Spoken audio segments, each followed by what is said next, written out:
and welcome everyone and Happy New Year. Let's hope this year brings lots of good fortune and good health for all of us. And yeah, an end to what was a challenging year for a lot of people. So let's go ahead and get the prayers on the screen, and we'll begin with those as usual. Thank you, Mary. So we'll do this praise to Shakyamuni Buddha that continues into some other additional verses of homage, and then recollecting the core teachings of the Buddha. To the founder, the endowed, transcendent destroyer, the one gone beyond, the foe destroyer, the completely perfected, fully awakened being, perfect in knowledge and in good conduct, Sugata, knower of the world, supreme guide of human beings to be tamed, teacher of gods and human beings, to you, the completely and fully awakened one, the endowed, transcendent destroyer, the glorious conqueror, the subduer from the Shakya clan, I prostrate, make offerings, and go for refuge. Homage to the Supreme Buddha, homage to the Dharma refuge, homage to the great Sangha, to all three ever devout homage, to all worthy of respect, bowing with bodies as many as all realms atoms in all aspects, with supreme faith, I pay homage. Do not commit any non-virtuous actions. Perform only perfect virtuous actions. Subdue your mind thoroughly. This is the teaching of the Buddha. A star, a visual aberration, a flame of a lamp, an illusion, a drop of dew or a bubble, a dream, a flash of lightning, a cloud. See conditioned things as such. Through these merits may sentient beings attain the rank of all-seeing, subdue the foe of faults, and be delivered from samsara's ocean, perturbed by the waves of aging, sickness, and death. Then we do the short mandala offering, create some merit by making this vast pure offering to the refuge field, to all the Buddhas, all our gurus, thinking that they're there as an object to support us, to help us on our path of studying and practicing the Dharma. So we create this vast pure offering to receive their blessings and inspiration so we can become just like them. This ground, anointed with perfume, strewn with flowers, adorned with Mount Meru, 4 continents, the sun and the moon. I imagine this as a Buddha field and offer it. May all living beings enjoy this pure land. Idam Guru Ratna Mandalakam Niryatayami. And then refuge in bodhicitta. As usual, we'll do this once in English and then twice in the Tibetan, bringing to mind these 2 thoughts of finding safe direction, heartfelt refuge, and the 3 jewels, as well as generating the motivation of bodhicitta for engaging in this time we have together today to study the Dharma. So let's do this again 3 times. I go for refuge until I am enlightened to the Buddha, the Dharma, and the Supreme Assembly. By the merits I create through listening to the Dharma, may I become a Buddha in order to benefit all sentient beings. Sangye chodang soki choknam la jangchu bardu dakni kyabsu chi daki chunyen gipe sonam gi dola penchir sangye drupar shok sangye chodang soki choknam la jangchu bardu dakni kyabsu chi daki chunyen gipe sonam gi dola penchir sangye drupar shok. Okay, thank you, Mary. Thank you all. Let's go ahead and do a short meditation to focus on the breath a bit. And actually, I might do a little bit longer review of what we talked about in the last class. Again, we're working with this 4th perfection, the perfection of joyous effort, our enthusiasm for our practice.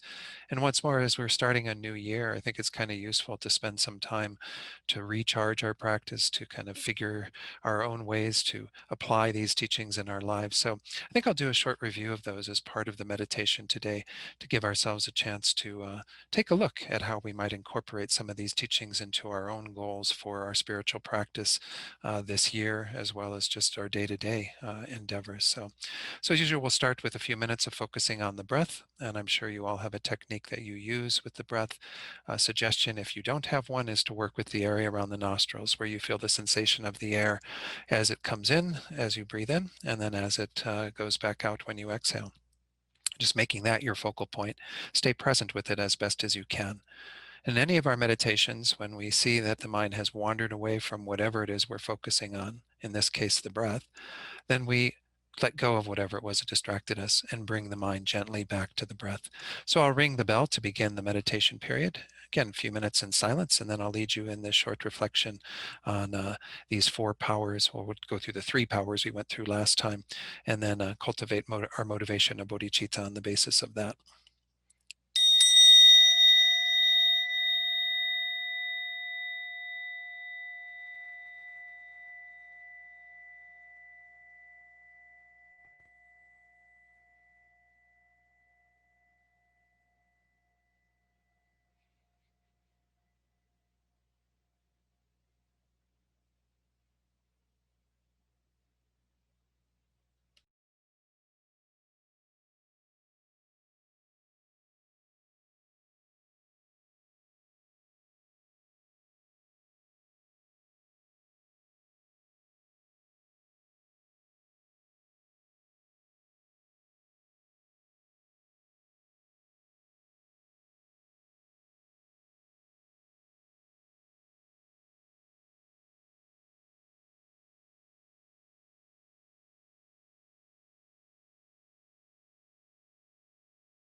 So now let's first of all reflect on what we meditated on in our last class in December, when we were looking at these factors that are obstacles to our having this joyous perseverance in our practice.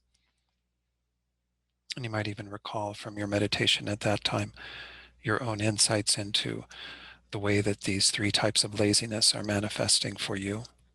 The laziness that puts things off, that procrastinating mind. The laziness that is attached to all of the mundane activities we get involved in. We often call the laziness of busyness. And then finally, the laziness of self-defeatism, where we think that somehow we can't accomplish all the things that are set out in the Buddhist path, that we can't meditate, we don't have a mind that can concentrate, we can't study, we can't understand emptiness, all these things we tell ourselves that aren't true. With perseverance, with an ability to continue our practice and study, we can accomplish great things. So first of all, just reminding yourself of the way that those three types of laziness manifest in your life, and develop a strong wish to use these powers that we're talking about in this topic of joyous effort to address these three types of laziness.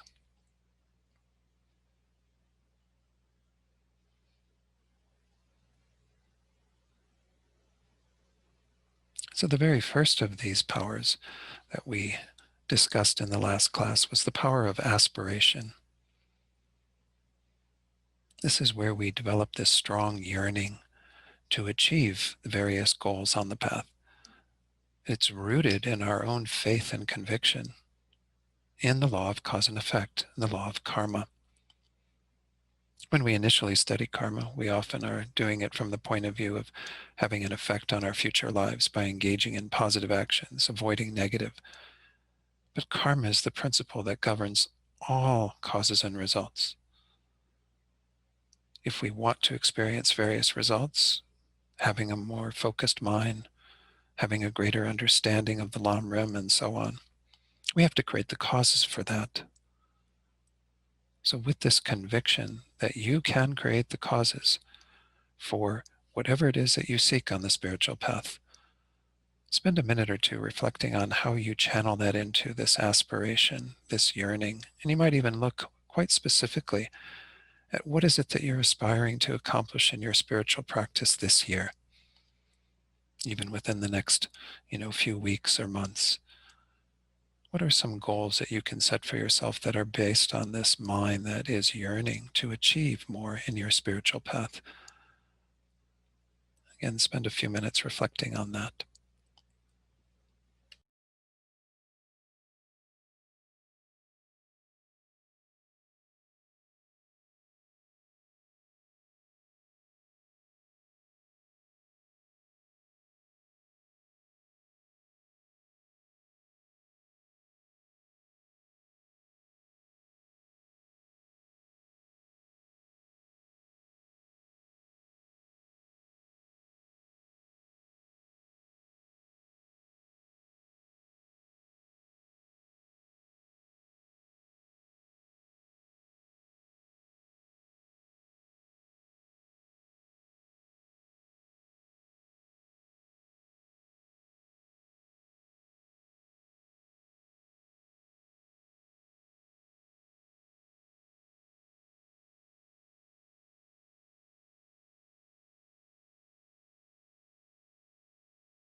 And having cultivated this aspiration that desires to achieve something in regard to our spiritual practice, the second power is what will help us to maintain that energy. It's the power of steadfastness, being steady in our practice, doing everything one bit at a time with great continuity. So recall the types of self-confidence that we need to do this. First of all, the self-confidence of action, thinking that we won't need to rely upon others. We will have this mind that is akin to pride, a form of self-confidence where we think, I will do this by myself. I will accomplish this. Also, the pride in regard to our capability. While others are not capable at this point of tending to their welfare, we will do this for them because we are capable, because we can accomplish this spiritual path.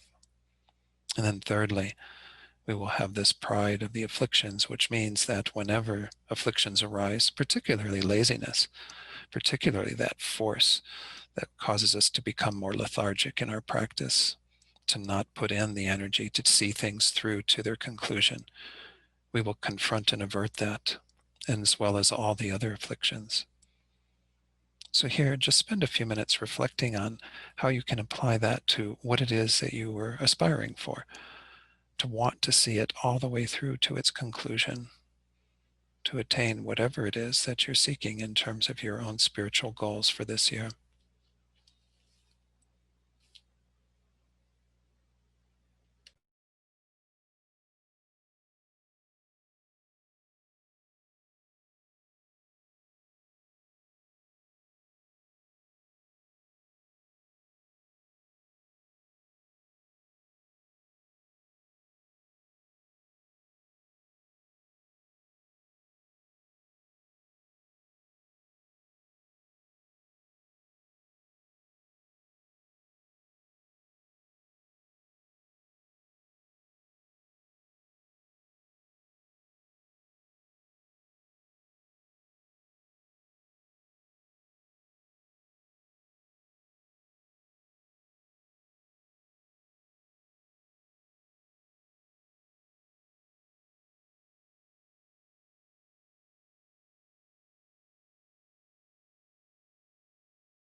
So then with the power of aspiration, wanting to achieve particular goals, the steadfastness that will see it through to the conclusion of those.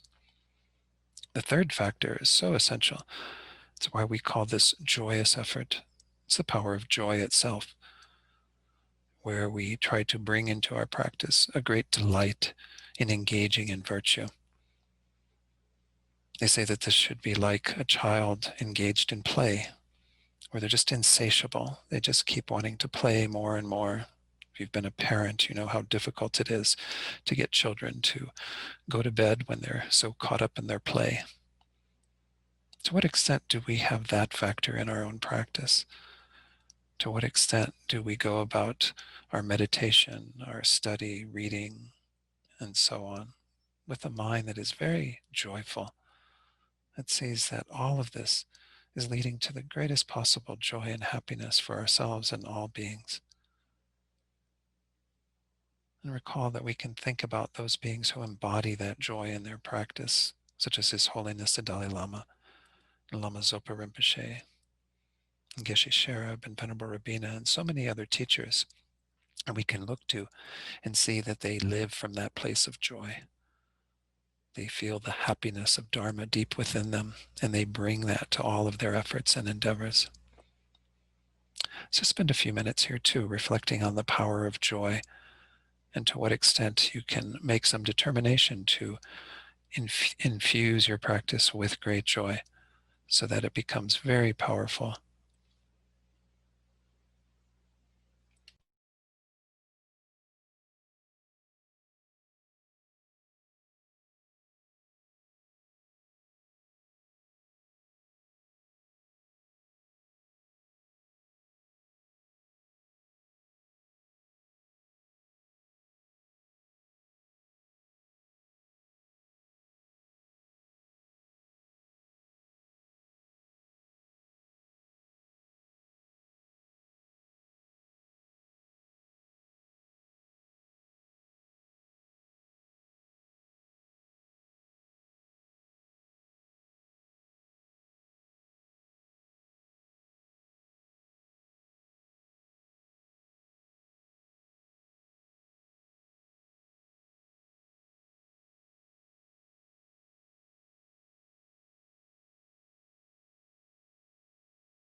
And then let's channel all three of these into our motivation of bodhicitta, the power of aspiration, by seeing that this is our greatest aspiration, to achieve complete enlightenment, so we can lead all sentient beings to that state. This aspiration of bodhicitta is the heart of our practice, the most important part of our practice. And then the power of steadfastness that thinks, I will do this. I am capable of doing this. I have the ability to confront all of my delusions, to overcome them, especially my ignorance, and to achieve the results of Buddhahood if I simply put the energy and effort into it. If I am steadfast in my practice, continually putting energy into it, without a doubt I can achieve that goal. And then the power of joy. There's nothing more joyful to do with our lives than to dedicate ourselves to the welfare of all beings, to work on ourselves so we can be of greatest benefit to them. As Master Shantideva says, with this mind of bodhicitta, we go from joy to joy ourselves as we continue to develop our own qualities, and thereby achieve the result of Buddhahood, where we can bring all beings into that joyful state, that blissful state. So with all three of these powers, generate the motivation of bodhicitta in your heart now, which is, again, the best motivation to bring to our time together, to our days in this life, as well as the lives beyond this one, all the way to enlightenment, to have that mind that aspires to be of the greatest benefit to each and every sentient being.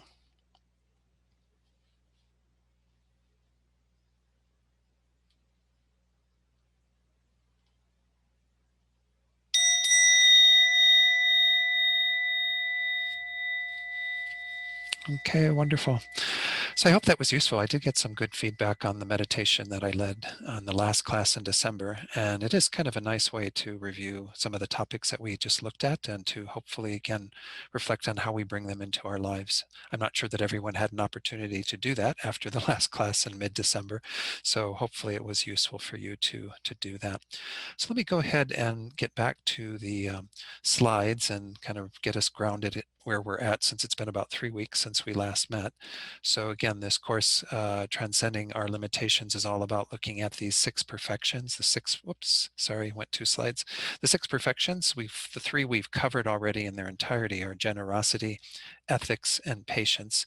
Again, recall that the instruction is given that these are practiced in terms of the easiest ones first and the harder ones, the more difficult ones later. So they do have a degree of difficulty in general as they go through this development from the first all the way through the 6 perfections. And also recall that the initial ones are said to be better in general for lay practitioners, while the later ones for ordained practitioners. But there's no, sort of strict guidelines on that. We should all engage in all 6 of these to the best of our ability, and not sort of leave some of them up to other people who are ordained or what have you, and only engage in those that are, directed towards lay people. So the 4th one, joyous effort, is where we're at now, and we're almost done with that. I'm hoping we will conclude that today. And then we'll be going on to concentration and wisdom, and going into a bit more detail on how we cultivate those perfections. So joyous effort, just to review, is a mental factor taking delight in objects of virtue. And when we conjoin that with bodhicitta motivation, it becomes a perfection of joyous effort. So this is the main thing that we're trying to focus on in this part of the perfections, and it's such a necessary part of developing all the other realizations of the path, is to be able to, have that delight that makes our practice very powerful. So we looked at the 3 types of joyous effort. I won't review these in great detail, just the armor-like joyous effort that we use as an armor, just as a soldier does before going into battle. We have that strong enthusiasm that's going to overcome any obstacles that we have on the path. We have the joyous effort of gathering virtue, where we engage in trying to cultivate what virtue that we can through practicing the 6 perfections and so on. And then we have that which acts for the welfare of others by being dedicated to benefiting them, which of course is such a key part of the Bodhisattva path. Then we looked at these 3 types of laziness that we also touched on in the meditation today. today, the laziness of procrastination, putting things off, the laziness of attraction to meaningless activities, again, what I call the laziness of busyness, where we just get caught up in all of our worldly stuff, which is relatively meaningless. Again, we can bring bodhicitta mindfulness to this, and I will talk about that a bit more today. But nonetheless, when we're attached to all those meaningless activities, it fills up our time with really creating more non-virtue rather than any virtue. And then the laziness of inadequacy or self-defeatism, where we think that somehow we can't accomplish things. So the antidotes to that, the four forces that are conducive to helping us generate this joyous enthusiasm for our practice, are the power of aspiration, steadfastness, and joy that we went through last time and that we just meditated on. Again, I don't need to say so much more about those perhaps because we just did a reflection on those. But again, it starts with our aspiration, which is rooted in our faith in karma in particular, in the law of cause and effect, that if we want to create particular results in our lives, then we have to engage in the causes of those. And so that sort of faith in that causes us to aspire to achieve various things. And hopefully you've come up with some things that you'd like to kind of push the envelope a bit on this year, develop your practice a little bit more. And you can, have that aspiration, and that will be a key part of kind of continuing your own spiritual development. Of course, we have to have the steadfastness that sees things through to their conclusion, that doesn't get kind of starting things and then stopping them and never picking them up again or what have you. We always have the desire to finish something, to see it through to its conclusion, and then to look for additional things that we can continue to develop and expand our spiritual horizon. And then the power of joy, which, as we just meditated on, is so essential, to have that delight that we take in our practice in the same way that a child delights in their play. So again, this is a hard one for us to always be attentive to and to bring into our practice, but it's so important. And as I mentioned last time, there was one teacher when my initial Dharma years who said, if you are practicing Dharma and it's not fun, well, then you're doing it wrong. At some level, it should have that sense of fun or joy. I mean, not that it's, comparable to what you would do in worldly activities. It has a different tone to it. This is why, again, Rinpoche calls this the happiness of Dharma, the joy of Dharma, when we actually are dedicating ourselves to the benefit of others and engaging in practice that moves us in that direction. That's a very joyous thing to do with our lives, and might take a while for us to fully experience that joy, but we have to have that factor involved in our practice, or I think our practice becomes like drudgery. It's nothing that really we enjoy at all. Today we're going to go on to the power of relinquishment, and then I'll check in and see if there are any other questions on these four powers.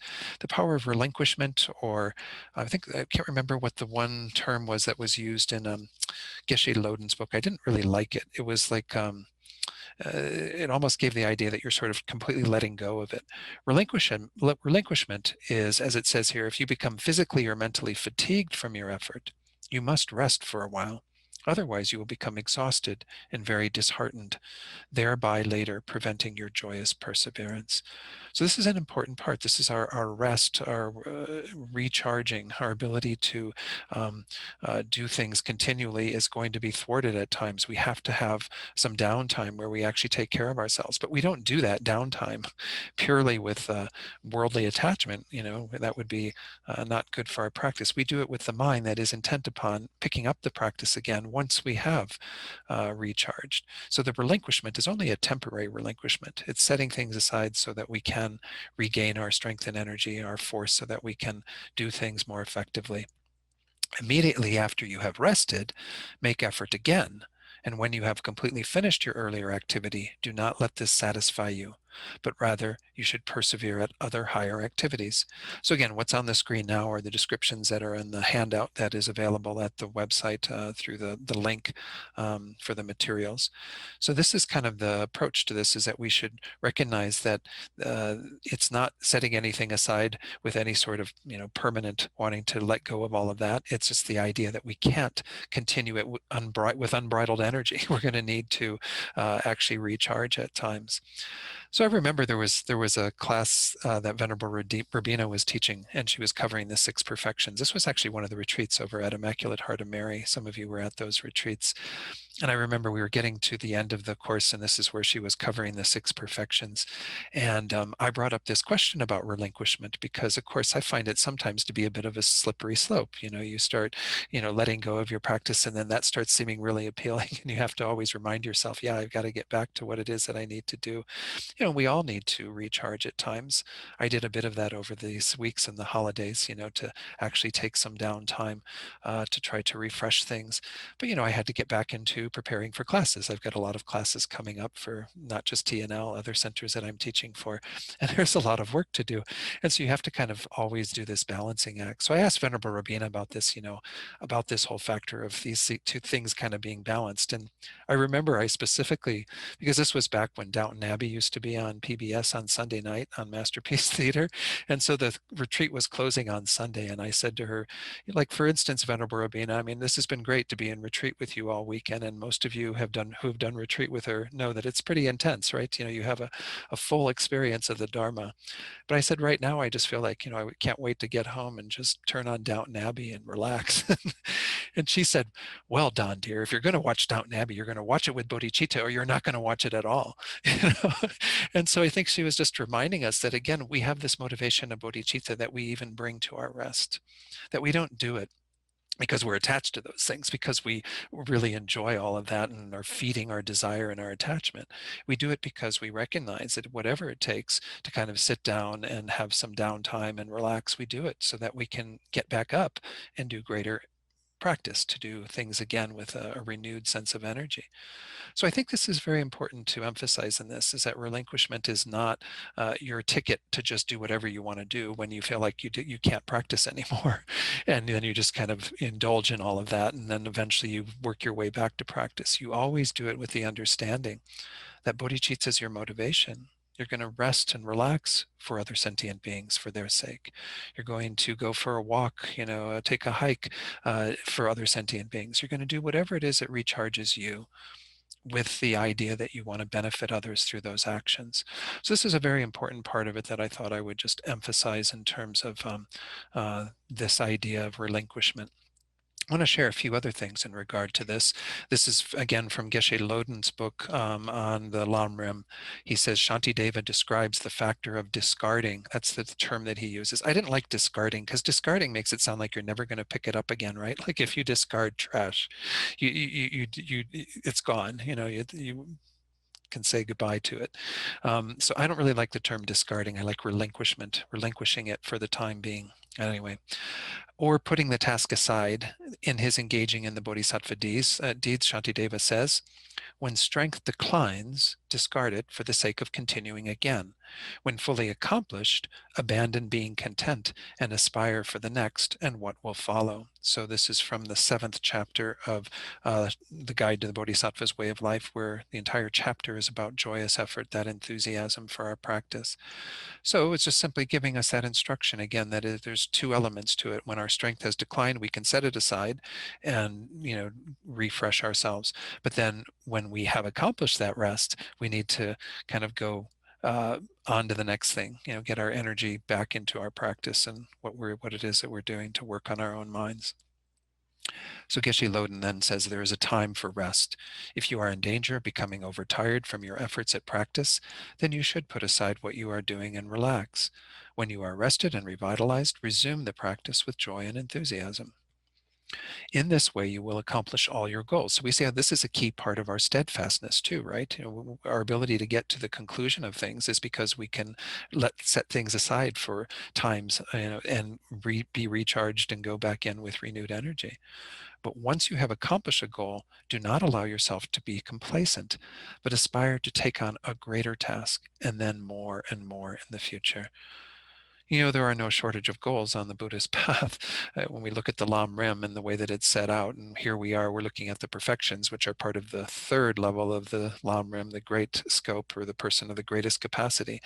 We have a lot of things that we have to practice. And, to just practice one of them would be wonderful, but that's not where it stops. We have to always be looking at this graded approach, and there's always something more that we can add on to our practice. And even when we cover the great scope, we see that the great scope has two dimensions. It's got the sutra aspect, which we're looking at right now, and then it has the tantric aspect, which again, Venerable Rabina will begin the introduction to tantra class on tomorrow night, which is a good way to get an overview of that and what's all entailed in that path. But that path is said to be for those bodhisattvas with this amazing courage, this mind that is imbued with unbearable compassion, that they cannot bear the thought that other beings continue to be unenlightened and to suffer in a psychic existence because they themselves are not a Buddha.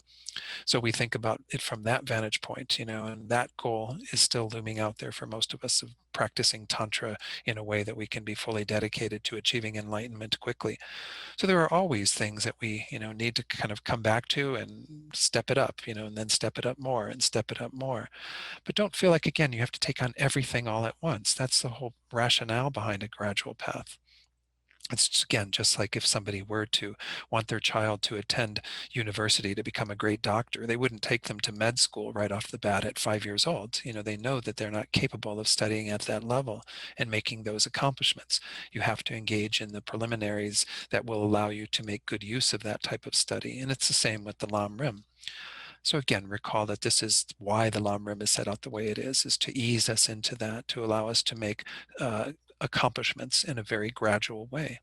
So this is the important thing behind, again, this whole idea of setting aside relinquishment, is that it will allow us to continue to make progress to higher and higher goals.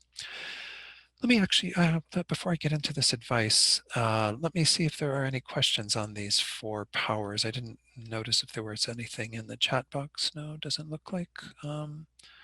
Anyone have any questions that they would like to ask in regard to these 4 powers? Again, aspiration, steadfastness, joy, and relinquishment. No? I don't see any hands up. I can't get everybody on the screen at one time either, though. So, okay.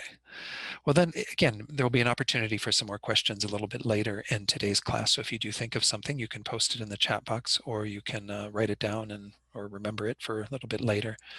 So let's go on then to some additional advice that I wanted to share. Recall that I've been using this book by Lama Zopa Rinpoche occasionally. Hold it up in front of the camera there. The 6 Perfections. This came out last year, and it's really quite nice, some of Rinpoche's teachings on these perfections. And so I'm sharing a few things from that, from Lama Zopa. We need an extensive mind, he says, one that sustains the determination to achieve what we wish, no matter what obstacle we encounter. Illness, heat, cold, or whatever. We cannot succeed with a weak mind. So this is a key component to what we're talking about here, is this mind that is very extensive, that is strong, that is willing to endure whatever it takes to get there. I remember that there was one teaching, well, maybe I mentioned this teaching last time. I don't know, did I mention the teaching about Rinpoche saying that we have to abandon the happiness that leads to suffering and engage in the suffering that leads to happiness? I don't know if anyone remembers that, but these are teachings he gave at a retreat I had the fortune of attending. But his whole thing was like, you need this mind that is willing to endure some amount of suffering or difficulty. This Buddhist path, again, is not an easy one. We're trying to change things radically, drastically. This idea of kind of going against the stream. We have a mind that is moving in a particular direction. Well, we have to get that mind to move in the completely opposite direction. There's a lot of fortitude that's required on this path. And so, again, we need that determination to do that sort of extensive view that is understanding, how long things are going to take, how long we're going to have to engage in these practices before we see the final results of enlightenment. Again, that tantric path I was talking about earlier is when we make the determination that we can't, it's not that we can't bear to do all of that we can't stand the thought of doing that from our side, taking however long it takes to achieve enlightenment. The idea there is that others are suffering while we're not enlightened, so we need to achieve it even more quickly. But in general, all of us have to have this determination to endure whatever sufferings that we have in order to achieve happiness, rather than, as Rinpoche says, engaging in all the mundane happiness that only leads to more suffering. They use the analogy of like honey on a razor blade, right? So honey might taste really good while you're licking it off the razor blade, but you're probably going to cut yourself in the process. And so in that same way, when we're engaged in all the happiness that we get sucked into in this mundane world, we don't go very far. Instead, we just create the obstacles to push us further and further back, rather than engaging in some measure of difficulty or suffering that's actually going to produce real happiness. Again, the happiness of Dharma. I even recall one teaching that I was at with His Holiness the Dalai Lama in 1997. Some of you may have heard this story as well. This was a teachings on Precious Garland, text by Nagarjuna. And His Holiness, as usual, was taking questions from the audience, and people would write them on little cards, and then those would end up with Thubten Jinpa, who was the translator for His Holiness. And then Thubten Jinpa would ask the question, and towards the end of these, I don't know how many days, 3 or 4 days that we had with His Holiness teaching on this amazing text, somebody asked the question, what is the quickest, easiest way to get enlightened? And there was a lot of laughter it was in this huge, I think it was at UCLA in their huge auditorium or whatever. And everyone was kind of laughing, and then His Holiness, I think, even chuckled a little, and then he started talking, and then he stopped talking, and he got really, really silent and very sad even. And you could hear a pin drop in this place. It was just unbelievable. And then he started, after he got up, kind of moved his head up, and you could see he had some tears in his eyes, and he started talking in Tibetan to Thubten Jinpa. And he essentially was saying that this was reminded him of a story of Milarepa, the great Tibetan saint, who had his own students. He was, of course, a student of his guru Marpa, and became this amazing practitioner. Well, his students, were told, they could tell that Milarepa was not long for this world. And Milarepa said, I've got a very important teaching that I want to give you all. You all have to be here at this particular time of day. And they were all thinking, oh, wow, they're going to get something that'll be like that. It's the quickest, easiest way to get enlightened. It'll be the big secret, that Milarepa has been holding back on them all this time.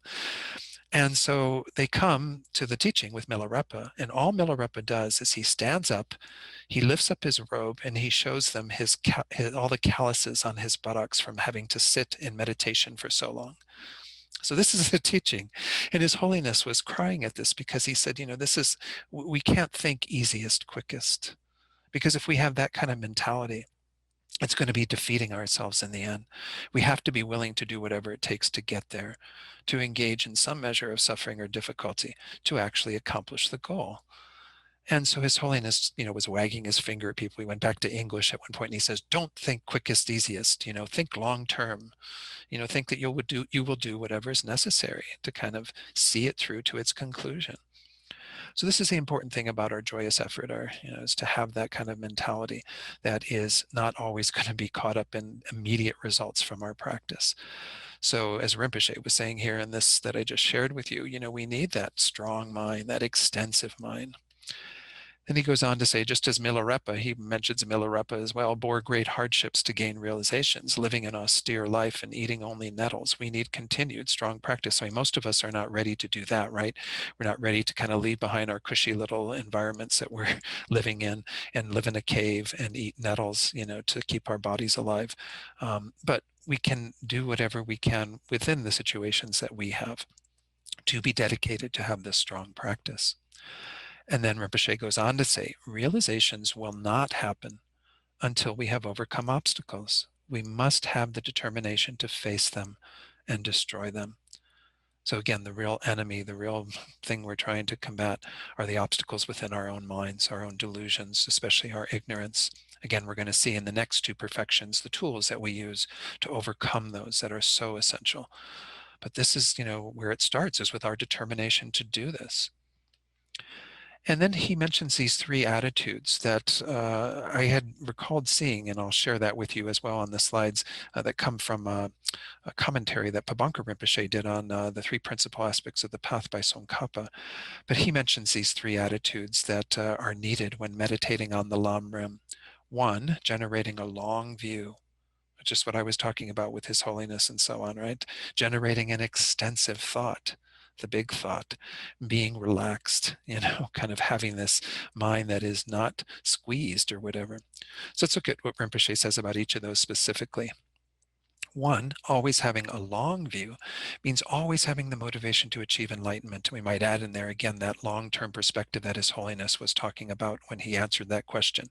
That we need to think long-term. We need to think that the goal of enlightenment is out there and we will just keep moving in that direction, however long it takes. Secondly, having an extensive thought means determining to progress through the graduated paths of the three capable beings in order to do that. So we have this mind that's very extensive that thinks that I will tackle each and every one of these topics, and however many topics are involved in the Lam Rim, all the various practices and topics of the tantric teachings and so on. Having this extensive thought that says that I will take on whatever it takes then to do that. I will not be limited to just one practice, one thing. I'll be more extensive in my practice, encompassing all levels of the stages of the path. And then he goes on to say in regard to that, even though the body of our actual practice is bodhicitta, the graduated path of the higher capable being, we need to encompass the other two paths as well, never forgetting the preliminary meditations that will enable us to attain bodhicitta and Buddhahood, of course, on the basis of that. So we see again that we want this extensive thought that isn't just going to think, oh, well, if I just practice bodhicitta, I'm fine. Well, bodhicitta is fed by all the other realizations that precede it. So again, we have to have that extensive thought that says, I will practice all of these. I won't be limited to just one or two things. We need the extensive thought that no matter how long it takes, we will persevere until we succeed. Then finally, the third attitude is having a relaxed mind. It's important not to squeeze our mind, that is, to hold it tight for a few weeks and then, unable to sustain that, completely lose our meditation. I think I mentioned this last time, I was recollecting how we would occasionally have students show up at Thubten Norberling who would be very enthusiastic right in the door. They'd want to buy all the books, get everything that they could, to kind of embrace all of it in this huge mouthful. But they can't chew that much. We can't possibly fit that much into our minds when we first meet the Dharma. We have to do it very gradually. So again, this is the idea of a relaxed mind. I can't tell you how important it was in my study over in Italy. I'm not trying to brag or anything. I'm just talking about from my own perspective. And I think other students over there found it the same, to maintain that relaxed mind. There we were engaging in 7 years of study. And the very first teaching from Geshe Gyatso, my guru over there, was that we should be relaxed. He would always use the Italian, rilassati, rilassati, which was very cute. But anyway, he said, that we're essentially in the very first teaching that he had for us, he said, some of you are going to have financial problems. Some of you are going to have medical problems. Some of you are going to have relationship problems. Some of you are going to have family problems. He kept going through all the various problems that we might have over the course of 7 years of study. And he said, but it's so important that you maintain the perspective that long-term, even in that regard to that, 7 years isn't that long, but you have to have some long-term idea that you're going to see it through and that you're going to take care of yourself in the midst of that you're going to keep a relaxed mind, not kind of, again, this words that Rinpoche use of kind of squeeze your mind, kind of make your mind too tight. This is actually sometimes even manifesting. Some of you may have heard of this condition called lung. Lung is the Tibetan word for wind. And you can actually have disorders in the winds in your body when you do things too tightly with regard to your practice. Some people, when they go off to do meditation retreat, end up with getting lung after even just a couple of weeks because they're doing things too tightly. They're not giving themselves the space to kind of develop the mind in a more gradual way. So again, recall that this is not the way that we want to do it with a very tight mind. We want to do it with a mind that's very relaxed, that's very even, that's doing things gradually, that's not taking and kind of putting the whole thing in our mouth at once and thinking we can possibly digest it all in a single swallow. That's just not how it works. So let me go on then to share with you, I think I did include in this, well, first a little bit more from Rinpoche. After that, because nothing has happened, there is no energy to continue. Whoops, let me make sure. So again, when you're unable to sustain that, you completely lose your meditation. Then he says, after that, because nothing has happened, there's no energy to continue. Then we are completely relaxed, which is not the meaning of this third attitude. If you totally give up the practice and say, well, I'm just going to relax and not do anything, then I'm not going to meditate, I'm not going to study, I'm not going to, because we had this initial upswell of energy, and like those people that I mentioned that would come into the center and have that attitude, you'd never see them again sometimes. You don't know what they did. What did they do with all those books? What did they do with any type of inclination to study Buddhism? But that's the danger, is that if we actually are too tight with regard to this, we're going to end up spoiling it.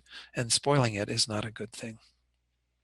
So rather than a short, too intense time of meditation that is followed by collapse, with the mind slack and unable to focus at all, we should maintain a relaxed balance, neither too tight nor too loose. In that way, we can sustain our practice. So this kind of three-pronged approach of an extensive mind, the extensive thought, that was the second one, the long-term kind of idea, and then this relaxed mind are so important. So as I said, I did recall seeing this in this little poem, that few words that come from, this is the writing in this commentary by Pabongka Rinpoche on Tsongkhapa's text, The Three Principal Aspects of the Path. It's at the very end of his commentary, and he says we should follow the words. I guess these were the words of someone named Geshe Dolpa. I don't know much about Geshe Dolpa, probably one of the Kadampa Geshes. Probably lived about 1,000 years ago, a little less than 1,000 years ago. And he said, steps of the path, steps of the path. In other words, lam rim, they all come down to three short words or phrases. Look far ahead. That's that long-term idea. Think very big, very extensive, encompassing the entire lam rim in all of our studies, and keep a pace. So let's look at how Pabongka Rinpoche then went on to talk about this. He says what he meant by the expression look far ahead was that we should set our sights on becoming a Buddha, just as Rinpoche says, we should have that aim of enlightenment and think again that we'll do whatever it takes to get to that goal of that long-term goal of achieving Buddhahood. Thinking big means we should think to ourselves, to reach my enlightenment, I'm going to practice absolutely all the paths one by one. Those are the three increasing scopes, the three levels of the Lam Rim, and those are the secret teaching, Tantra. The levels of creation and completion, as are called in this translation, we often call them the generation stage and the completion stage. These are the two levels of highest yoga Tantra. Again, there'll be a little bit of that, I'm sure, in Venerable Rabina's course on Tantra that's coming up. But essentially, this thinking big, having this extensive thought, means that we're going to do all of it. We're not going to just choose the things that we like and stop there. We're going to practice the path in its entirety. Now, the words keep a pace mean that you should avoid the kind of practice where you go back and forth between making fierce efforts at it and then letting it go completely, laying around and doing nothing. You should rather keep a steady pace in the effort and you give your spiritual practice. Let it flow on constant, like some great river. Do anything in your power, our Lama concluded, Tsongkhapa concluded, to draw the very essence from this life of opportunity. So this is the conclusion of all of this advice from Lama Zopa, and kind of how that fits in with this wonderful little verse that was in this text from Pabongka Rinpoche that he quoted. So this is, I think, a really important way to look at it. We didn't talk about these in, real direct ways. We can't say that, oh, these are the three powers or something, or three of the powers, but they are three thoughts that are really helpful. So I hope that you can kind of take that away from this section on joyous effort as well, to maintain as part of your aspiration that long-term view, that extensive thought that wants to embrace all of the Lam Rim and all the teachings. And then, of course, this relaxed mind. And a relaxed mind comes, I think, from all of what we talked about in the powers, especially, the relinquishment as well, to be able to set things aside, to recognize that that's a part of our path too. We don't do that with a selfish mind. We do that with a mind that, again, is concerned about the welfare of others. I mean, this is why even in our universities, right, where you have people who are training to become doctors and so on, and as a doctor, they might, can be able to serve others, to help them to deal with issues with their health, to perform surgery on them, whatever the case might be. Well, they don't put doctors through like never-ending study, right? You don't like go when you're 18 years old or something, and then you finish without ever like you never got a day off, you never had a summer break, you never had any sort of ability to recharge and rest. Of course, that would be ridiculous, right? We know that even with regard to our more worldly education. So our spiritual education is the same. If we want to develop our minds, we have to do it by keeping a pace, by actually engaging in things very steadily when we are dedicated to them, and then setting them aside, relinquishing them when we actually want to recharge and gain greater energy to do it again, to do the next step in the process. So again, we know this from our own worldly endeavors. Most of us have been through university and know that you didn't get through university without that being a key part of it, the ability to set things aside, to have your spring break or whatever the case might be. So let me go ahead and do one more. Well, actually, let's go ahead and take our break, because rather than getting into what Lama Yeshe shares, I thought I would also share a bit of what Lama Yeshe said. It's the same teaching I quoted from earlier that's called Bodhicitta, the perfection of Dharma. And I want to share a little bit more from that, because there's some nice things that Lama Yeshe says. I really wish that I had known Lama Yeshe. I think many of us are in that group, who feel like we have such a nice kind of feeling when we read Lama Yeshe or see videos of him teaching. It feels like, that's who I wanted, as a guide or something. I'm not saying that our other guides haven't been, good. They're all amazing beings. But that sort of an embodiment, especially when we look at when Lama Yeshe came and taught Westerners, it was such a match made in heaven, if you will. It was like Lama Yeshe coming with his sense of humor and his ability to sort of very quickly encapsulate where these hippies were at, in the 60s and what have you, 70s, and then them being very eager for that type of an approach. And it was just like completely, in tune. I haven't had a chance to read much more of Lama Yeshe's the biography that was published by the Lama Yeshe Wisdom Archive, Big Love, but it's very expensive, but it's a wonderful read, and the pictures are amazing. Anyway, but the things I've read so far, you just feel it's so magical to kind of go back into that time and that era and to hear what that was all like, especially for so many of the people that were there, that participated in the magic that was Lama Yeshe. So I wanted to share a little bit of him as well, because I think sometimes we don't bring enough of Lama Yeshe into these teachings. And that was one of my favorite teachings that he gave, was one of his last teachings, actually, before he passed away towards the end of 83. So I'll share a little bit more of that when we return. So it's 11 o'clock. Let's take till 11:10 for a little bit of a break, stretch, relax your mind, and we'll come back and do some additional study. Okay, see you shortly. From Master Shantideva about how we go from joy to joy within this bodhisattva path, because I think we need to hear that again and again. Somehow, again, we keep falling into that. I think it's our tendency, based on our, not having practiced the path prior to this, that we somehow keep falling into that idea that somehow it's not something that's going to lead to that. I don't know, maybe that's just my own thinking, but Shantideva felt like it needed to be addressed. He said, mounted on the horse of bodhicitta, which puts to flight all mournful weariness, what lucid person could be in despair, proceeding in this way from joy to joy? So this is part, again, verse 30 of chapter 7, where he's just talking about that idea that we are on the path of joy. We are on a path that leads to greater and greater joy. I'm not saying, again, it's going to be joyful every single moment of it. I think that would be, again, a misnomer, because at the beginning, it is hard. We are trying to, again, confront our minds and turn things in an opposite direction, but we can have that confidence that it will lead to greater and greater joy. So let's go ahead and go back to the slides and just finish off with some advice from Lama Yeshe in regard to, again, that teaching that he gave that's called Bodhicitta, the perfection of Dharma. He says, this is that one quote that I mentioned last time, I think. He says, if you take, I reworded it a little bit when I said it, but I think it's still the same meaning. He says, if you take a proper look deep into your heart, you will see that one of the main causes of your dissatisfaction is the fact that you are not helping others as best you can.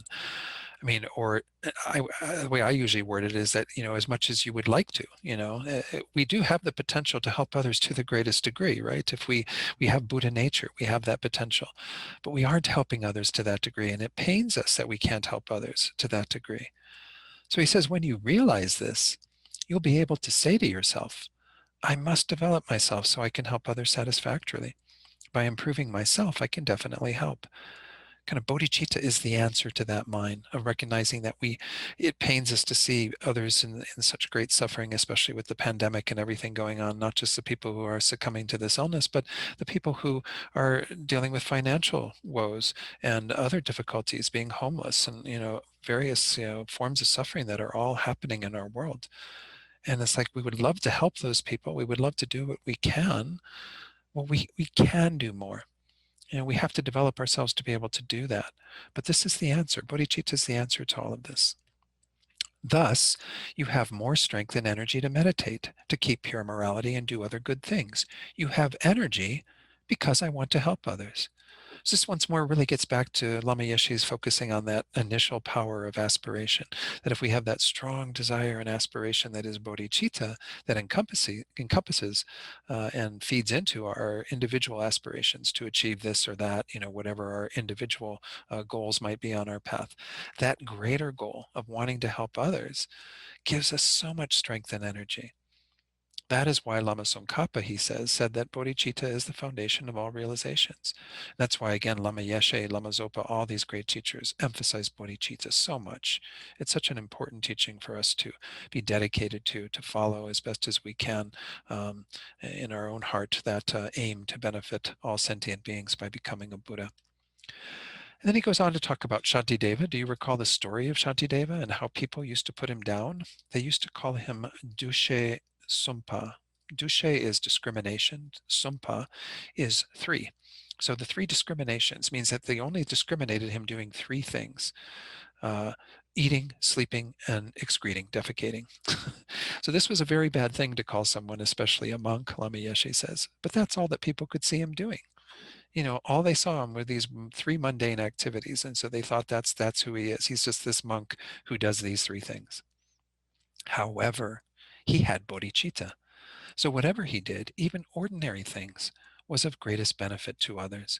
Lying down peacefully, he would meditate with great concern for the welfare of all living beings. And many times, out of compassion, he would cry for them. So Shantideva, again, was this amazing practitioner who was motivated by bodhicitta in everything he did. Even if all that people saw were him eating, sleeping, and defecating, those were done with bodhicitta. He did them with that mind.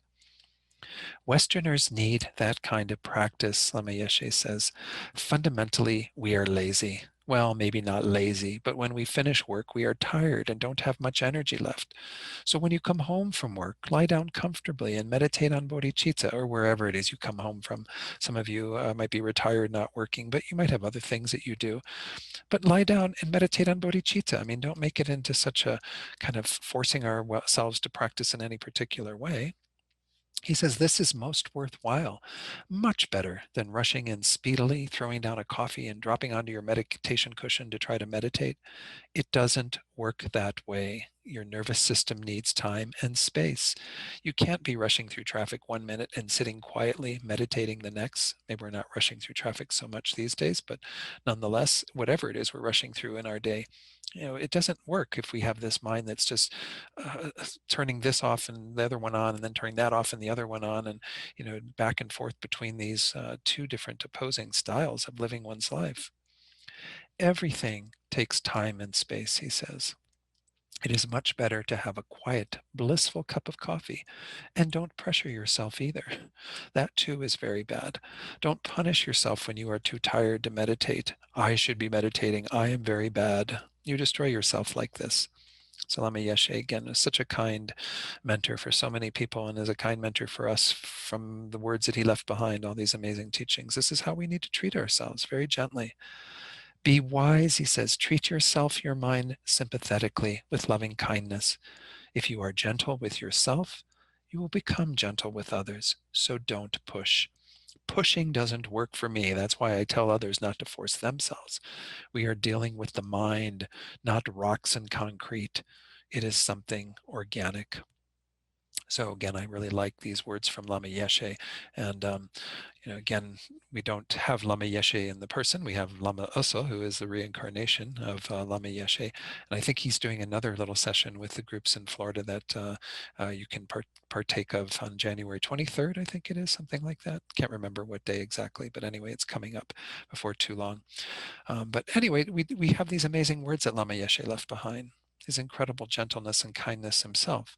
Now, it's not to say that he was always gentle and kind with everybody around him. Some of his students would talk about how he was pretty forceful, pretty wrathful at times. But this is what a good Lama is about, right? Is giving us exactly what it needs to spur us on in our practice, to take out the carrot when we need that kind of good approach and something wonderful and delightful that will lead us in the right direction. And then we need the stick occasionally just to get us back on track. You know, a good teacher would know how to do both of those things to help us with our own individual enthusiasm and effort in regard to our practice. So don't always expect that the teachers who are gentle and kind, you know, in general, that they're always going to be that way. There may be times when they actually manifest in a way that will help us to see that other side, to really wake up to that reality. I think that's an important part of our path too. But again, didn't have the good fortune of knowing Lama Yeshe, but as many of you also feel, you know, it's quite amazing to experience his teachings, videos of him and what have you, because he was such an important part of the history of our organization. So I would encourage you, if you can, to, you know, certainly do that, partake of his teachings. Just a little side note in regard to this. I mean, some of Lama Yeshe's teachings have been encapsulated into this nice little book. I went and pulled it off the shelf because When the Chocolate Runs Out, this was the first version of this that came out. I think we gave these out free at one of Venerable Rabina's teachings because we wanted to give everybody an opportunity to partake of Lama Yeshe. It's a very nice book because it has just little bit-sized pieces of Lama Yeshe's teachings here and there. Some of them are a little bit longer than others, but none of them all that long. And this is actually, I guess, a foundation for what Venerable Zendrup's going to be doing on Friday, to kind of work with this idea that when the chocolate runs out, when the thing that we normally go to for our happiness, you know, because of our attachment, when that's not there, what happens? You know, we have to learn to find a deeper source of well-being and happiness within us that we have access to, that isn't dependent upon those external situations being there, that doesn't depend upon the chocolate reaching our mouth, that we actually can have bliss and happiness without those things. Again, when you do have them, fine, you know, get, as Lama Yeshe was saying, you know, enjoy a blissful cup of coffee, enjoy your blissful chocolate, but don't put all of your faith in that, because those things eventually do run out. You know, this life will come to an end and we won't have those things to partake of and enjoy any longer. So the reality is that we have to find a deeper wellspring of well-being within ourselves. And that's completely possible on the Buddhist path. So anyway, I hope you can join Venerable Dundrup for those little teachings as well. I had to insert that in there because I think it is important. And he's going to begin to explore this whole idea. And it's such a key part of the Buddhist path. So any questions or comments up to this point in terms of what we've looked at? Because this is the bulk of what we've talked about in regard to practicing joyous effort. I do want to go over the bits that are on your handout that have to do with making it very powerful through the three supreme qualities, the 6 supreme qualities, and practicing the 6 perfections within each perfection. But I'm going to cover that in a very, very quick way because, again, you can read that and get your own knowledge from there. Anyone? I don't see anything in the chat box either in terms of questions. So let me go ahead and go through this little final bit before we look at the one thing I want to tack on in regard to each of the perfections is to take a look at the secondary vows, the branch vows that pertain to that in terms of our Bodhisattva vows. So remember that each of these perfections can be practiced with the 3 supreme qualities to get the best and the purest results, to have supreme reliance, which is to rely on bodhicitta purely as your motivation for practicing joyous effort. Again, this is the key element in all of these. This is what makes these into perfections, practices of a bodhisattva, is that if we rely upon our bodhicitta as the motivation for doing whatever it is that we do, in this case, engaging in our practice enthusiastically. Supreme method, when practicing joyous effort, conjoin that action with the wisdom perceiving the emptiness of the 3 spheres, the emptiness of the object of patience. Oh, I forgot to change these. Sorry. It should be joyous effort. I forgot to change it on that. What I do is I use the previous one and then I go in and modify it for the next one. And sorry, I missed that. So again, we have an object always of joyous effort, what it is that we are engaging in our enthusiastic effort towards, the person who is actually engaging in that, and the act of having that joyous enthusiasm. All of these are empty of inherent existence. And then the supreme dedication, to dedicate the virtues arising from the practice of joyous effort to enlightenment, to the attainment of our own enlightenment so we can benefit others. These get accompanied by three more. We have first supreme reliance that we just talked about, supreme object, making the level of joyous effort itself being practiced at the highest possible standard. That is, joyfully examine exactly what type of activity or practice will develop your mind most quickly toward attaining enlightenment. Now, some of us may not know that. Most of us, who are here today have studied the Lam Rim for a while. We know kind of the variety of topics that are involved. Can be working on, confronting various delusions. Maybe, we can work with developing more compassion, bodhicitta, and so on. There are a lot of things that we can dedicate our practice towards.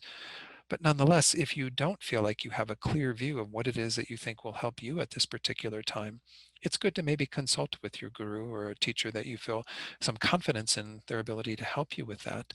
To say I would even do this with my teacher over in Italy. Every summer when I would leave on my summer break, I would ask him what I should meditate on that summer. What is it that he felt from his perspective, from his wisdom would be beneficial for me. There's nothing wrong with relying upon our teachers in that way. That's their goal, is to help us to develop, and they may have better insight to what's going on with us than we possibly have. But some of us do have an ability to look at ourselves and say, wow, I think what I really need to work on is patience, for example, or what I need to work on is extending my feelings of generosity and kindness towards others, or whatever it is that we feel we need to work on. Then we engage in that. Try to find what object will help you to move most directly on your path towards enlightenment. Recall that all the topics of the Lam Rim, even though they're set out in those individual stages, they're all interconnected. And if we work on one of them, sometimes it helps to achieve some understanding and realization of others. So it's not like we are doing everything completely independent of each, individual thing. It's all an integrated process. It's all, kind of helps everything within the Lam Rim to develop when we focus on any particular part of it. But there will be some things that we actually should engage in that will be kind of more forceful in helping us to make the greatest progress forward. The third one is supreme purpose. The purpose for your practice of joyous effort is always to bring temporary and ultimate happiness to all other living beings, kind of maintaining that sort of mindset. Then we have the other three, supreme method and dedication, that we saw previously, and supreme purity, practice joyous effort with an attitude wishing to be free from what are called the two obstructions, the obstructions to liberation, which are what keep us from becoming what we would call an arhat, or somebody who's destroyed their own afflictions and attained freedom from samsara through the state of nirvana, and the obstructions to omniscience or Buddhahood, which are what keep us from becoming a Buddha. Of course, the Bodhisattvas don't stop at the first level of obstructions. They always have the goal of being rid of both of these. So that's kind of, again, this idea that at least practice with the three supreme qualities of supreme reliance, method, and dedication. And then if you can, enhance it with the other three that are mentioned here. So it becomes 6 supreme qualities. And then finally, if you can bring all 6 perfections into your practice of joyous effort. This also is on your handout. Then you can make your practice of joyous effort complement what you're doing with the other perfections. First of all, generosity.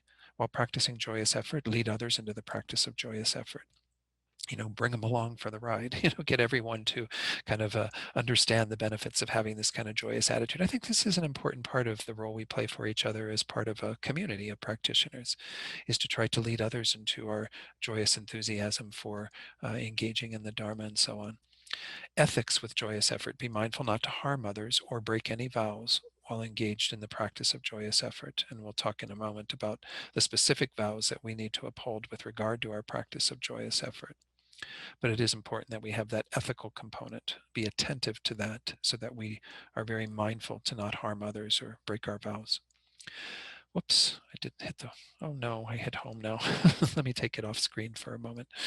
I have to get back to this. Let me get out of that and get back to where I was. Otherwise, you're going to have to watch me scroll through a whole bunch of slides, and nobody wants to do that. So, okay. All right, let me go ahead and do the screen share again. And I'll have to do the slideshow. Okay. Patience with joyous effort. Be patient with the object of your practice of joyous effort and with any obstacles that obstruct your practice of joyous effort. So again, we want to be kind of maintaining that patience. Recall that there is the patience of sort of being okay with our practice of the Dharma, with not having that level of resistance that makes our practice even more difficult. Patience isn't just about keeping the mind calm in the face of harm and suffering. It's also the patience of practicing the Dharma. So we have this idea of anything that we're engaging in, the object of our joyous effort, anything that arises. We need to be patient with those in the sense of doing what we can to overcome them, to endure them, and what have you. Again, this isn't talking about the obstacles of mentally that come up, like our laziness. We don't want to be patient with our laziness. Our laziness is to be confronted and averted, whereas the obstacles that obstruct our practice are things that arise that we get sick or something, and then we have to deal with our sickness in the midst of our strong desire to engage in practice or what have you. So we have to be patient with some of those obstacles that arise. Joyous effort with joyous effort. How do we practice the fourth with the fourth? Allow the tendencies that you develop through the practice of joyous effort to help you practice it continuously in the future. In other words, use it as a force to feed into future practice. Concentration, practicing joyous effort or any of the perfections, keep your mind tranquil and undistracted. Again, we'll be going on to the fifth perfection in probably the next class.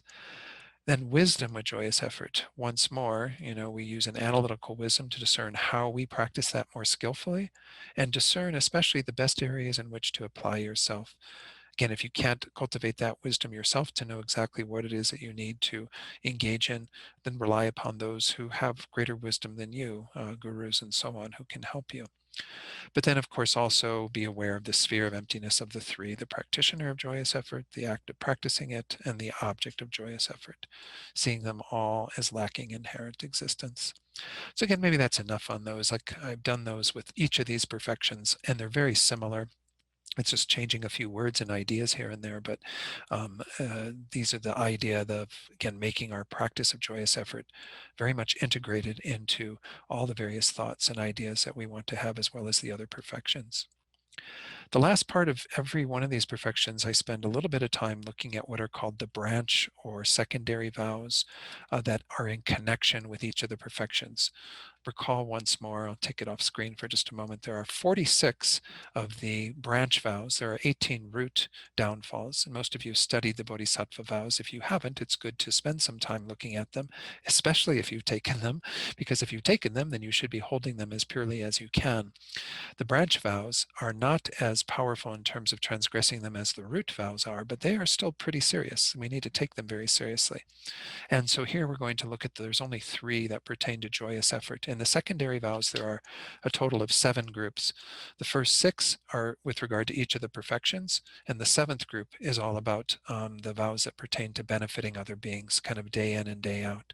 And I think we may have even, I don't know if we looked at those as part of our ethics of benefiting others. I don't recall if we did, but anyway, I'm trying to go through each of those because, first of all, those of you who are holding these vows, it's good to be reminded as to what you are supposed to be doing with regard to each of these perfections, because they do demonstrate very clearly how we make those a part of our practice. And then secondly, for those of you who haven't taken these vows, it gives you an opportunity to have some exposure to them, to see what's entailed, so that you can generate some confidence that you can practice in this way and eventually hold those vows purely. And it also, of course, just gives you good guidelines about how to practice each of these 6 perfections. So let's go ahead and take a look at those 3 and finish off our discussion then of joyous effort. This number 21, you might think, well, God, this doesn't apply to me, but we'll talk about that. Giving teachings, having disciples, building monasteries, or gathering people for the purpose of receiving reputation, profit, or remuneration. You should have Dharma gatherings with the intention to benefit others and make them receive enlightenment. So this is set out, kind of interesting. It gives like 4 different things, giving teachings, which you might think, well, God, when do I give teachings?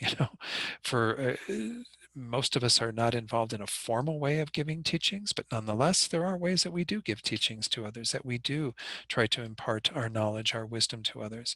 Having disciples, well, you might think, well, God, I don't even think about the people I have as disciples, but it means people who are kind of following you and looking to you for some level of guidance, whatever that might be. Building monasteries, this is of course involved in a lot of other virtuous activities, but we could be doing that again with wrong motivation. And then gathering people gets to be about anyone that we're holding in our circle of influence for the purpose of these wrong motivations: receiving reputation, having, being known as having good notoriety, people really liking you and thinking well of you in society and so on. Profit, remuneration, it's being given something for all of that we do for others. We shouldn't be doing any of these activities of kind of, again, this is related to joyous effort, anything that we put our energy and time into, we shouldn't be doing it with the wrong motivation. If we have these worldly motivations, which are part of our worldly dharmas, to have a better reputation, to be well thought of, to be praised, to have profit gain from what we do, and so on, well, all of this would be a wrong motivation. It's a very slippery slope, again, if we start going down that pathway and thinking that all of these activities that we do are to benefit ourselves in these ways. Rather, as it said there, we should be thinking about benefiting others.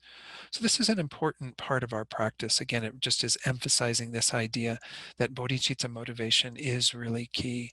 It is really important that we have that as much as possible with regard to whatever we put our energy and effort into. Again, whether it be worldly things or whether it be our Dharma practice. We haven't talked so much about joyous effort in regard to worldly things because it's not really what we're talking about in terms of the perfection of joyous effort. But it is an important part of our practice. When we do our work, if your work is not Dharma related, say you work for as a nurse or a doctor or whatever, well, then, you can still do that work with bodhicitta motivation, right? That is an important part of changing that work into something virtuous. Recall how I spoke earlier about this whole idea of cultivating a bodhicitta mindfulness, bringing bodhicitta into whatever we do, be it watching Downton Abbey on a Sunday night or, doing work in a hospital where you're tending to other people and helping them to heal and so on. Your work can be, because almost everything that everybody does in work is involved with other beings to some degree, right? Even if you're just selling food in a store, well, that food is going to the benefit of others who will benefit from eating that food, preparing that food, and so on. You can go to work stocking shelves in a store with the same motivation of bodhicitta that you would if you were teaching Dharma to others. You want to bring bodhicitta motivation into everything that you do. So this is an important part of our practice, is to make sure that we don't succumb to worldly motivations, to think that whatever it is that we're doing is so that others will think well of us and take care of us and make offerings to us and whatever the case might be. That we impart the Dharma for the benefit of others, whatever that might look like, and we do all of our other activities with that same motivation. And one thing about teaching the Dharma, I always try to point out to people, while you might think that you're not teaching the Dharma, may not be teaching it in a formal way. So we sometimes have opportunities for various students to come to the center or to come online now and to teach various courses, beginning courses and what have you. And those are wonderful ways to actually give the Dharma in a formal setting. But we're all teaching the Dharma to some degree, even if we're just teaching by example. When we are with others, communicating with them, working with them, doing whatever, going out for a walk with them, we are teaching Dharma by example, by the things that we choose to talk about, by the ways that we choose to approach things and look at things. And so this is an important part of our practice as well, is to recognize that we're all sort of emissaries of the Dharma. We're all teaching it in some capacity. And we might not be doing that formally, or might not even be telling people that we're sharing with them Buddhist insight or anything, but we can do it with the understanding that we want people to benefit from these teachings. We want them to actually see what we have seen ourselves as a benefit of the Dharma in our lives. So this is a lot to say really about this particular vow, because even though you might think when you first read it, well, gosh, I'm not so sure I'm doing that well, doing any of these first things that are mentioned. I'm not giving teachings. I don't have disciples. I'm not building monasteries. I'm not really gathering people around me, like kind of going about in some sort of form of trying to develop a retinue, but nonetheless, we all are doing that in some way. Just by living a life in this world, we have some of this going on. So again, we don't want to do that for the wrong motivation. Always do it for the correct one.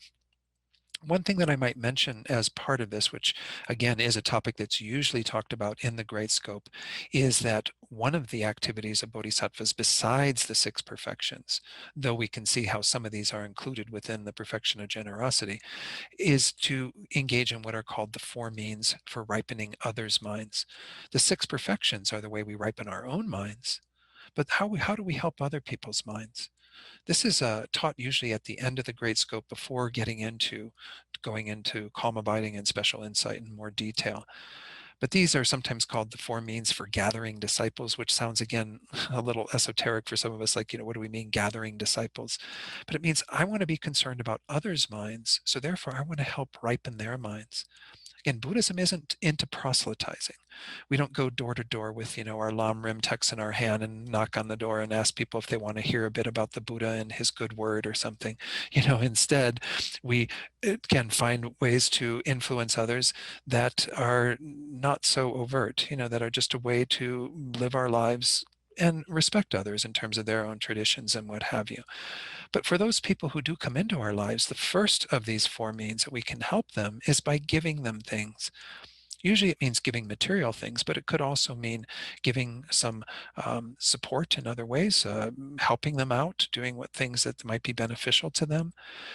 It is interesting that in a lot of other spiritual traditions, this is how things often start, right? Is that, they give medical aid, or they give food, or they do various things in developing countries so that people can then come in the door, and then they begin to indoctrinate them into various things. At least this is my impression of those. I could be very wrong, but that's why they often call them missionaries. Their mission is to help these people in other parts of the world, impoverished parts of the world, to have access to these spiritual teachings. Well, we're not quite missionaries in that sense again in Buddhism, but nonetheless, one of the ways that we often connect with people quite initially and directly is by giving them something.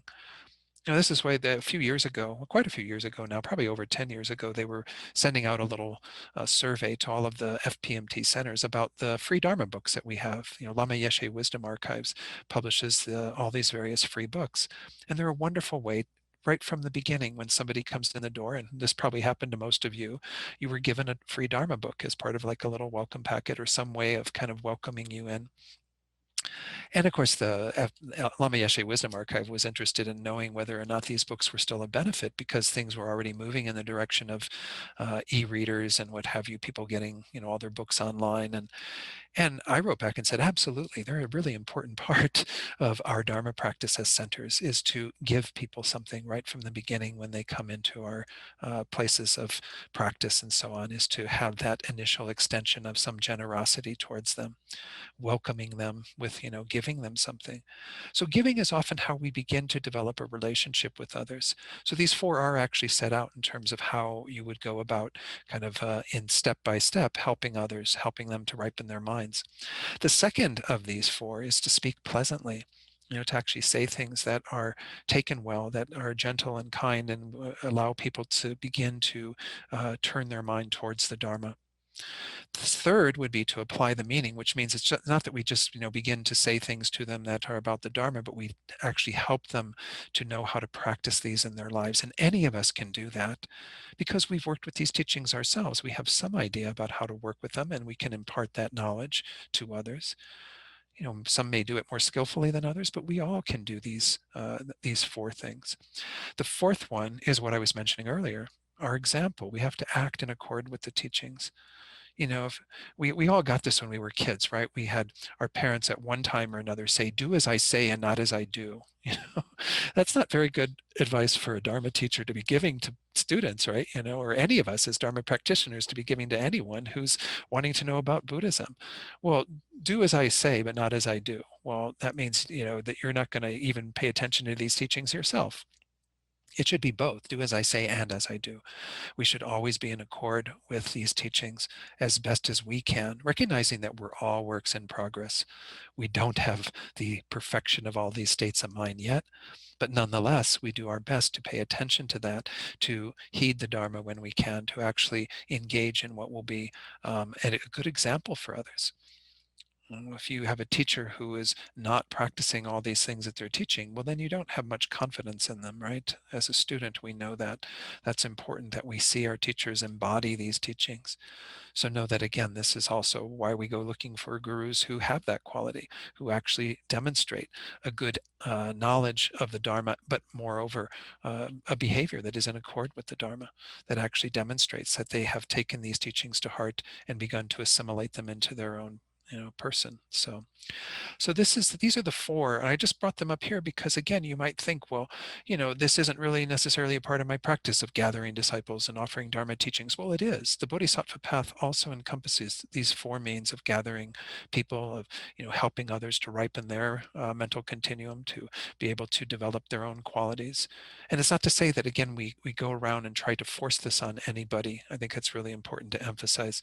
Buddhism is not something where we try to force feed these teachings to others, saying, this will be really good for you. You just have to, partake of it. Well, no, I mean, most people don't have a proclivity towards this. I mean, I haven't been to the prison in almost a year now to teach down in Santa Rosa, but in my years of going to the prison, I can say that the most people we've ever had in a room for any sort of Dharma teaching, it was when Venerable Robina first showed up, when I brought her down there, and that was the beginning of my teaching at the prison in Santa Rosa back in 2006. We had 14 people. I mean, this is a facility of 600 people. 14 people had some sort of an idea that this might be something they were interested in. That's not a very large percentage, right?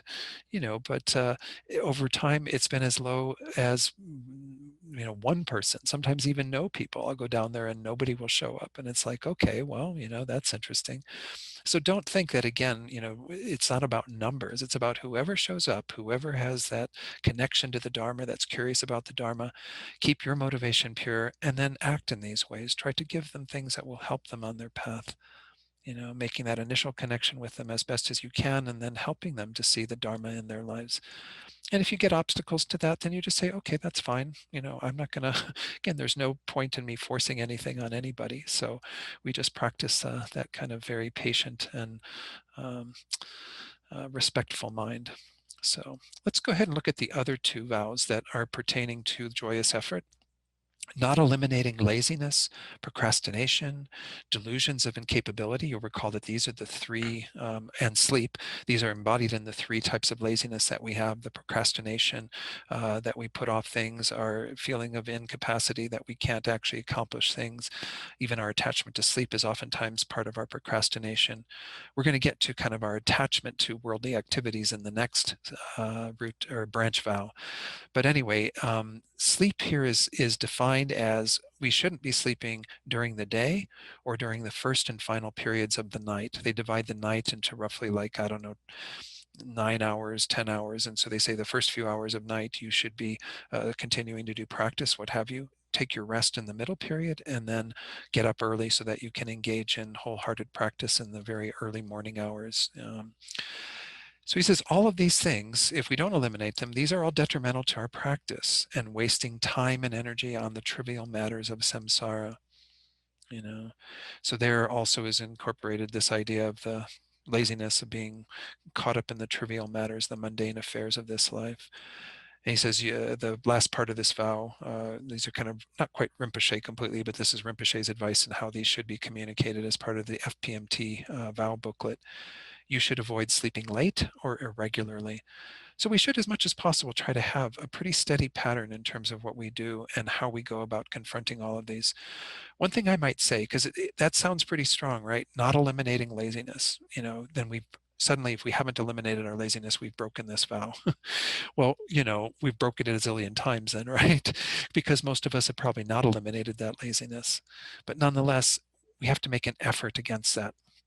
The commentaries that I've read on this all indicate that it means trying. If we try to eliminate our laziness, that's the minimal. If we can overcome it, if we can eliminate it and not have it become an obstacle for us, that's great. But for most of us, we might simply have to do our best to try against that, to have some force that confronts that, but we might not be able to overcome it yet. Why? Because we haven't perfected this joyous enthusiasm for our practice yet. Laziness is it will continue to be something that drags you back, that takes you a few steps back every now and then. But as long as you keep that motivation of moving forward and that desire to combat that laziness, then you're fulfilling what this vow is about, is to help you to eventually eliminate those so that they are no longer discordant factors that we have to deal with, these three types of laziness.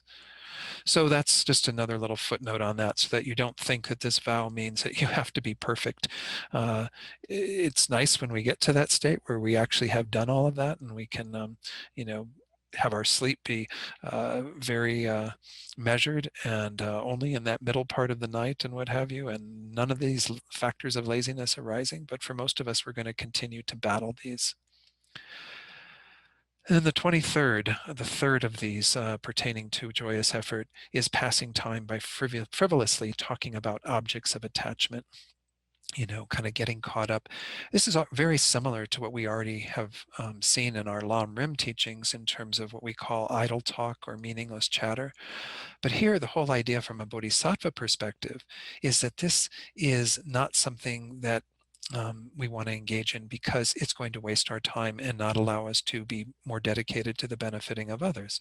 Because if we look at how much time we spend over the course of a day caught up in those sorts of activities, you know, engage in frivolity and just chatting, as Venerable Rabina would say, rabbiting on about this and that, you know, just spending all this time and energy talking about things that don't matter.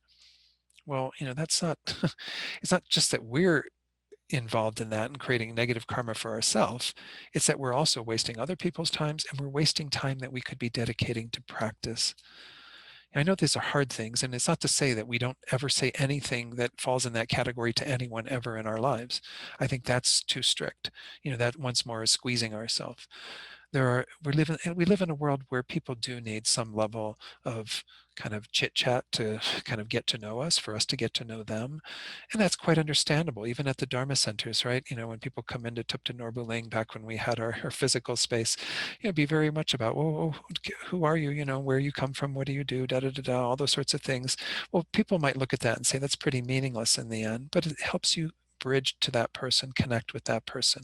You can do all of that with bodhicitta motivation.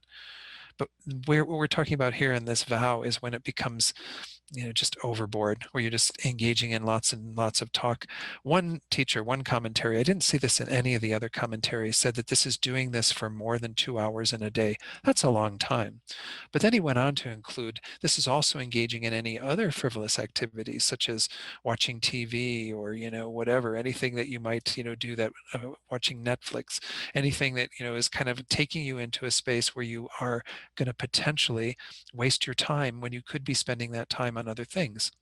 Now, once more, I want to re-emphasize this idea of bodhicitta mindfulness, and that there are times, again, when you might need to turn on Netflix to veg out a bit, or to go for a walk, or to talk to somebody and just kind of be in a more lighter space or whatever. Do those all again with bodhicitta motivation. And in fact, this whole idea of cultivating mindfulness of bodhicitta with regard to all of our activities is so important. I did want to share that as part of this kind of recapping and finishing off this topic. This is a little, you can get some teachings on this in one of Rinpoche's books that's called Bodhisattva Attitude. Some of you may have picked up a hard copy of that when we had our doors open. You can also do a download from Lama Yeshe Wisdom Archive. Again, it's called Bodhisattva Attitude. But this is the little booklet that you can also order from the FPMT. That's just a short little PDF file that's got all of the various examples of how we cultivate mindfulness of bodhicitta in daily activities, which actually comes from a sutra that Rinpoche has translated, and of course he's updated it for a lot of the activities that we might engage in our lives. So let me just go through a few of these, like on the first page. Most of you are familiar with these because Rinpoche brings them up in his retreats. Like when he is leading retreat in North Carolina, he will say, you know, he wants people to practice these throughout the retreat. He says it's very good to practice them in retreat, but it's really good to practice them day in and day out, and become familiar with these one by one. Don't think there's pages of this, so don't think you can tackle them all at once. But when you lie down, for example, you're supposed to lie down when you go to bed at night in what's called the snow line position, the sleeping lion position, where you're on your right side with your right hand underneath your head, your left arm on your kind of on the side of your body, and you're laying on that right side in the position that the Buddha passed away in when he went into parinirvana. So again, when you lie down to bed at night, whatever position you're in, whether you do that position or you prefer to sleep in some other position, think, I am bringing all sentient beings to the sorrowless state, the state of nirvana, the state of peace. When you go to sleep, when you're actually kind of moving into sleep, think, may all sentient beings achieve the Dharmakaya. The Dharmakaya, of course, being the embodiment of an enlightened mind. So it means that may all beings achieve enlightenment. When you wake up, to have your first thought be, may all sentient beings achieve the holy body of a Buddha, and so on. I'm going to page down to some of the other ones. Like this is about washing. Every one of us washes our face at least every day, if not taking a shower or washing our hands, brushing your teeth. Think, I am washing away all the stains of delusions of all sentient beings. There you take just what are ordinary activities of getting in and out of your bed or going to sleep or washing away your face to make them into these thoughts that are combined with bodhicitta motivation, with the idea of benefiting others through these activities. There's even, I think it's a little bit later on, the idea of going to the bathroom, going to the toilet. So when you go to the toilet, visualize Vajrasattva on your crown and all sentient beings, including the members of your family, on a moon disk at your heart. You might even recite the mantra of Vajrasattva. But then as you excrete, then think that all the negative karmas, obscurations, sicknesses, and spirit harms of yourself and all sentient beings leave through your lower orifices in the form of urine or feces. It descends, enters the gaping mouth of the Lord of Death, who is 9 stories below the earth, and transforms into nectar, satisfying that Lord of Death completely, kind of keeping death at bay. And as you flush and close the lid of the toilet, imagine his mouth closes and is sealed with a very heavy golden double vajra. So as you can see, it's got blowing your nose. It's got all these other activities. It's really very kind of Rinpoche and, of course, of the Buddha in the sutra to give us this way of transforming these activities. Again, Venerable Rubina emphasizes this a lot. This is what she meant when she told me, you watch Downton Abbey with bodhicitta or you don't watch it at all.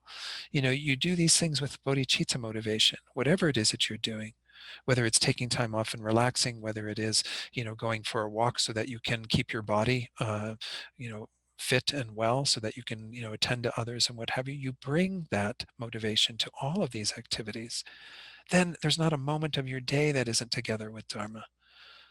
And again, it's not possible to practice this way perfectly right from the beginning. That's why it's called practice.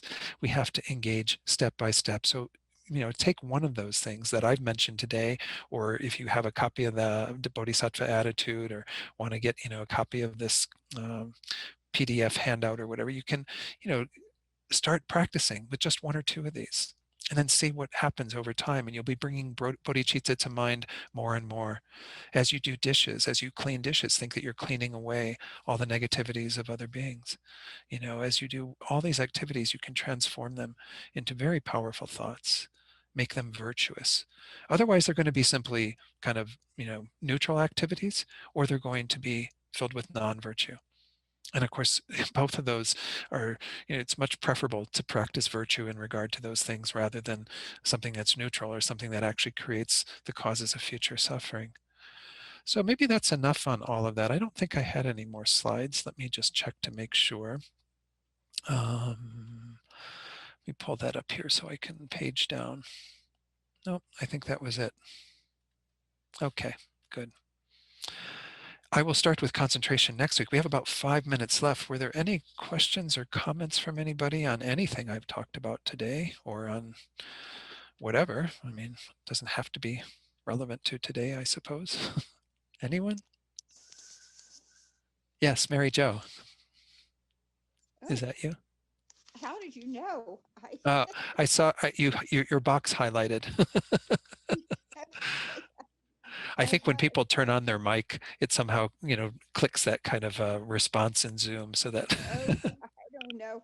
My hand got over there and it did it, but I was looking. I do have a question, All right, but you good. might take another one first. I'm looking for it. It was, I've got to find it. So Mhm. uh, if you can take another one, please Oh, okay. do. All right. Um, Anyone else have anything they'd like to share while Mary Jo's finding what she wanted to refer to? So did anyone have anything they wanted to share from the meditation today? Any insight that you had in regard to, looking at these three powers and how that you might apply them to whatever goals you set for yourself, for the new year? I know we have this whole thing in our culture around New Year's resolutions, but I think it is important that whenever we have these sort of marks of moving from one time to another time, that we actually do something meaningful with that. And if you, don't do that this time, well, then you've got Tibetan New Year coming up in about a month. You can do it for Tibetan New Year, so you get a second crack at it. But um, anyone have anything they wanted to share on that before we go back to Mary Jo? Gen Don, I thought it was wonderful how you brought that into our New Year's resolution or Okay. our 2021 resolutions. I thought that was really helpful. So I'm much appreciative. Well, Thank good. you. You're very welcome. No, I think it is important, and of course we don't always just have to wait till New Year's to do anything like this. We always want to be, once more, when we finish a particular task or we feel some sort of accomplishment with regard to our spiritual practice, always be looking to what's next, what's the next thing we can dedicate ourselves to. So good. Well, I'm glad that you found that useful. Back to Mary Jo then, I guess. Are you ready, Mary Jo? Yes, thank you. I really would like if you could say a little bit more about applying the meaning. That was the four means for Sure. ripening others' minds. And I would like to hear more, please. Sure. Applying the meaning, if we look at the two that have to do with kind of our speaking to others, the second, speaking pleasantly, means, of course, to say things to others that help them to kind of make that good connection with them, that wholehearted connection with them. But it's also already starting to give the Dharma. But, it's not that we just say things to others. The third one is that applying the meaning. That's the other way that we use our speech with regard to others. That's where we actually help people to understand how to work with these teachings. So like, you might tell somebody, well, you need to work with your mind. And then the person would say, well, what do you mean I need to work with my mind? And you'd say, well, then what I'm talking about, what the Buddha is talking about when the Buddha says that you need to work with your mind, subdue your mind, is you need to look at the negative states of mind and begin to deconstruct those and understand where they come from and to see that they're the causes of our suffering and so on. You give them a way of applying that meaning so that they can actually then begin to address their anger or their jealousy or their pride or whatever it is an obstacle for them.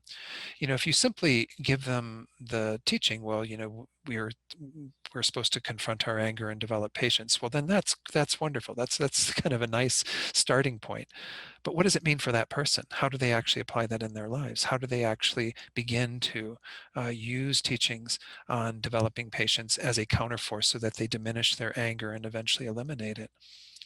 This is what, again, applying the meaning is essentially helping that person to know how they need to approach these particular teachings.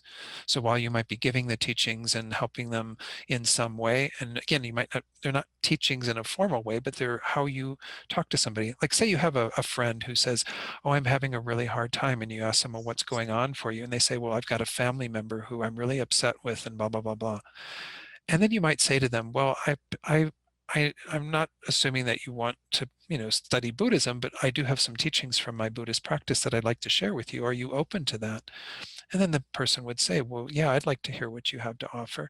And then you begin to share a little bit about what it's like to reframe things in regard to confronting that person and their actions and seeing them as more an object of compassion and whatever. I mean, you begin to give them teachings that help them to explore how they might practice that in their life. So while you can certainly give some initial teachings, this is really helping them to actually take those teachings and make them their own, make them something that they can apply in their lives. So that's the idea behind it, is that, we don't want to just say, oh, well, the Buddha said you need to tame your mind. Well, that doesn't help people so much, right? It gives them kind of a doorway in. They might go, tame your mind. What does that mean? Well, that sounds interesting. How do I go about doing that? Well, you have to apply the meaning. You have to say, this is how we actually do that. This is, what we do, the steps that are involved in trying to confront our anger towards somebody who is harming us or doing things that we disagree with. Okay. I think that's the idea behind it. Was that clear, Mary Jo? Yes. Um, I, for instance, I'm thinking I have a friend, and he's, he's not on the Buddhist path at all, but anyway, like this time, he's been getting very bored and Mhm. uh, feeling sometimes quite grumpy Mhm. because of being kind of closed in. Right. And I've I feel concerned that whatever I would say would be kind of like inappropriate advice or something. It's Mhm. hard for me to figure what I could say that would be positive. It seems like it's a possible opening for saying something that could be helpful, but I just don't know how to do that. Mhm. Well, again, there are probably a lot of different points of view of working with that. My own experience in a very general way is that whenever I'm seeing somebody dealing with that is to ask questions, rather than give advice, because questions usually are more penetrative and help the person from their Yes, side see what's underneath the surface and also give you more information so that you might even then think, oh, that's what's really going on, or that's what's yes, underneath all of this. And that's just my own approach, is that I think yes, that kind of Socratic method of just asking questions and helping people to investigate things themselves and get to the root of things. You might be able yes, to add yes, some advice, but absolutely. Yeah. I don't know, maybe other people have things that they've found in their interactions with others of a similar nature that they've found useful to do. Did anyone want to share anything for Mary Jo to help her out? You're all capable of sharing Dharma because you all practice the Dharma. So anyone? No? Okay. But again, Mhm. and don't be afraid to make mistakes. Certainly that Yes, was one thing I learned when I first started teaching Dharma and everything, is that, I'm going to make mistakes. I'm going to say things that maybe aren't taken the right way or that need further clarification, but recognize that that's part of our own process too, of recognizing how best to approach things. But I do always feel like questioning is a better format to be in rather than making statements, oh, well, you need to yes, do this, or you're not seeing yes, this, or you're not doing that, then people kind of, they feel like they're being accused.